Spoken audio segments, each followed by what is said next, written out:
நம்ம இன்றைக்கி கேரளா ஸ்டைலில் கொடம்புளி போட்டு மத்தி மீன் குழம்பு எப்படி ரெடி பண்ணுறதுன்னு இந்த வீடியோவில் பார்க்கலாம். இந்த மீன் குழம்பு ரெடி பண்ணுறதுக்கு இன்றைக்கி நான் 1/2 கிலோ மத்தி மீன் வாங்கி வச்சுருக்கேன்.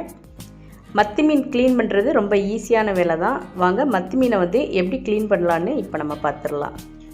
இந்த மீனை க்ளீன் பண்ணுறதுக்கு ஒரு சிசர் இருந்தால் போதும், நம்ம அழகாக ஈஸியாக க்ளீன் பண்ணிடலாம்.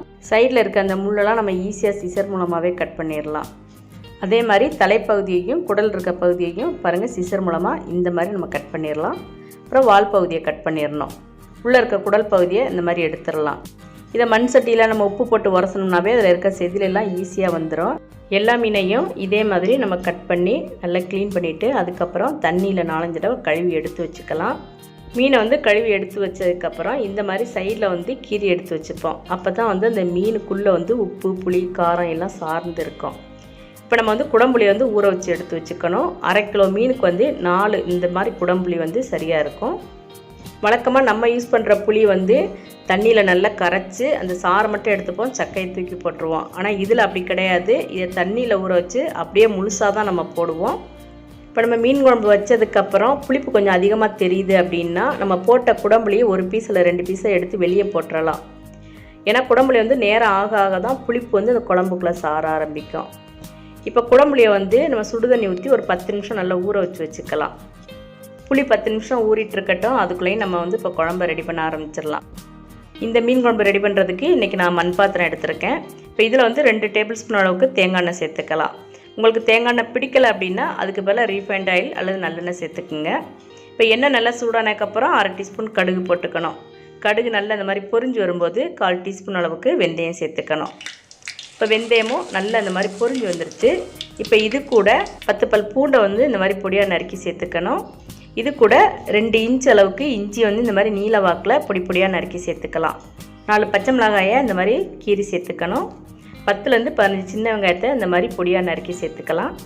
அப்புறம் வாசத்துக்கு கொஞ்சமாக கருவேப்பிலை சேர்த்துக்கணும். இப்போ இந்த வெங்காயம் வதங்குறதுக்கு நம்ம தேவையான உப்பு சேர்த்து நம்ம சேர்த்த இஞ்சி பூண்டு பச்சை மிளகாய் வெங்காயம் எல்லாம் எண்ணெயில் நல்லா வதங்கி வர்ற வரைக்கும் அடுப்பை நம்ம மீடியம் ஃப்ளேமில் வச்சு நல்லா வதக்கி எடுத்துக்கணும். பாருங்கள், வெங்காயம் எண்ணெயில் நல்லா இந்த மாதிரி வதங்கினதுக்கப்புறம் இப்போ இது கூட 1 டேபிள் ஸ்பூன் அளவுக்கு காஷ்மீரி மிளகாய் சேர்த்துக்கலாம். நீங்கள் ஆர்டினரி மிளகாத்தூள் சேர்க்குறீங்க அப்படின்னா 2 டீஸ்பூன் சேர்த்தா போதும்.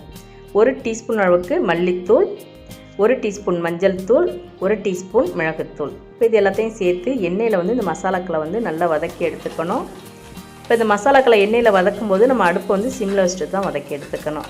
நம்ம ரொம்ப நேரம் எண்ணெயில் இதை வதக்கிட்டோம்னா அந்த மிளகாத்தூளோட கலர் மாறி போயிடும். அதனால் ஒரு 30 செகண்ட்ஸ்லேருந்து 1 நிமிஷம் வரைக்கும் நல்லா வதக்கிட்டால் போதும். இப்போ நம்ம ஊற வச்சு எடுத்து வச்சுருக்க அந்த குடம்புளி முழுசாக அப்படியே இதில் சேர்த்துக்கலாம்.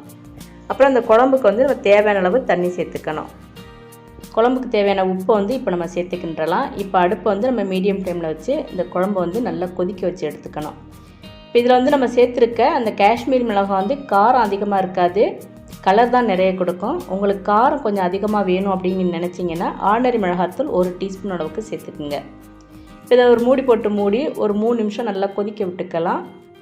குழம்பு நல்லா கொதிக்க ஆரம்பிச்சிருச்சு. இப்போ நம்ம உப்பு புளி காரம் எல்லாத்தையும் நம்ம செக் பண்ணிக்கலாம்.